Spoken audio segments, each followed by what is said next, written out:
So after nearly a year, the foreclosure and eviction ban is coming to a close, and people are freaking out about it. Let's get into it. Your source for profit. Hear what you need to know to succeed in today's real estate market.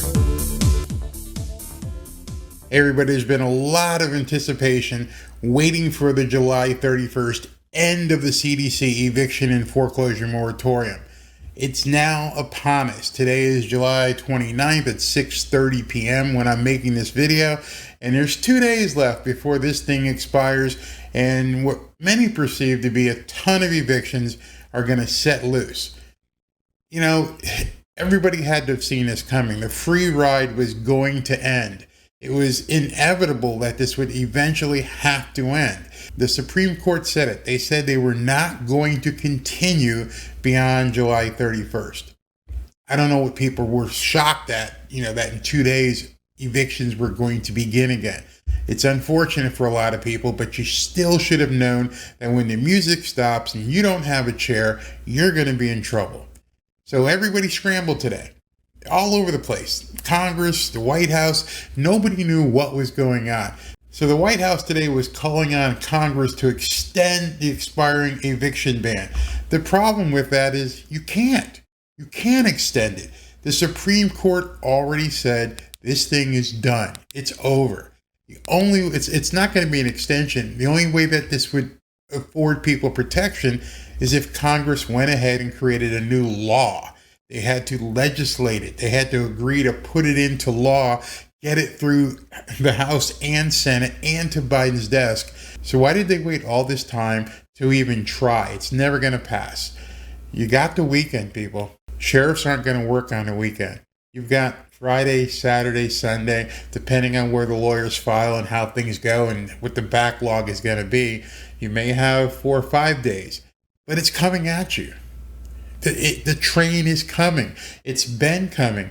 And now, with everybody scrambling to try and make this thing some sort of congressional law, it's insane. Here it says President Joe Biden is calling on Congress to extend the national eviction ban, which is set to expire in 2 days. And I told you right now, you can't extend this. This thing is dead. It is a dead dog. It cannot be extended. He's lying to people. Anybody who's telling you that possibly this could be extended is lying to you. Now, they may try, and it'll get booted out of court like that. It's already been predetermined. So there's actually people in Congress who are asking people, go ahead and extend it anyway. Break the law. Don't worry about it. At least they'll give people a couple extra days. It's like lawlessness is now the rule here. So Biden says, given the recent spread of the Delta variant, including among those Americans most likely to face evictions and lacking vaccinations, President Biden would have strongly supported a decision by the CDC to further extend this eviction moratorium. Yeah, I'm sure he would have. Why'd he wait until 48 hours is left to even mention that? But, I digress. And says, unfortunately, the Supreme Court has made this very clear that this option is no longer available. So if the option was no longer available, and you knew that as a press secretary, and the Congress knew that extending it, the option wasn't available any further, why did you wait until 2 days before it expired to let everybody know? Everybody who was in a position where they're going to get evicted was obviously waiting on the administration to do something. But they're not. They're not going to do anything. But that's not a bad thing. I'm going to digress here because that's not a bad thing. You see, the imposition, the taking of property from landlords across the country, that's not fair. People have had their livelihoods taken away from them. Not everybody is a huge hedge fund with 4,000 units. Some people may have 2, 4, 6, 5, 7 units, 8 units. They depend on that money the same as people who go to work every day. And the government effectively said, nope. Your customer, i.e. your tenant, doesn't have to pay you. And they kept that going for almost a full year until the Supreme Court stepped in and said, hell no, you're done. Yet somehow there are still 11 million people who haven't paid. That's just making my head spin. That's incredible that there are 11 million people. I don't know if that's households or people, but 11 million who still haven't paid their rent. That's dumbfounding. Think about that for a second. Since last year, people have known that they were going to have to pay their rent. This started back in September of 2020. It is now July, the end of July of 2021. And you're telling me since September of 2020 through July of 2021, you haven't been able to pay your rent. If that's true, then it's not anything the government can help you with. It's you. Yes, I'm going to say that. It's you. It's not the government. You're never going to catch up. And you expect people just let you squat indeterminately, if that's a word, until you decide you want to pay rent. That's not how this thing works. That's not how it works. I understand that's where they want to take it. They don't want people to have to pay for anything. But that's not how it works. And now landlords are going to get their properties back in some states, and I'm going to tell you that too. They're going to get their properties back, and they'll begin it to rent it to anyone they feel like renting to. And on top of everything else, in that huge stimulus plan debacle, whatever you want to say, they had put money, billions of dollars in to help people pay their back rent. But the municipalities and local governments weren't working fast enough to get the money out.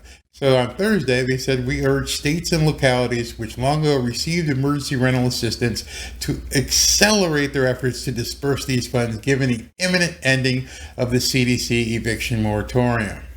It's Thursday at 6 o'clock, and you now want people to expedite issuance of the money that they were given months ago in March through the stimulus plan? Now you want these local governments to start issuing checks? No thanks. I'm not interested. I just want my property back. I'll take it from here. But even as this thing is about to expire, unbelievably, there are a number of states who are still going to fight it, regardless of what the Supreme Court said, and push forward. Check this out. The national eviction ban will expire in 2 days, but there are certain renters in certain states that are still protected. And it goes on to tell you down through here that, California, yeah, you're going to be okay. Washington, D.C., yeah, you don't have to pay. New Jersey, no, you don't have to pay. New York, no, you don't have to pay.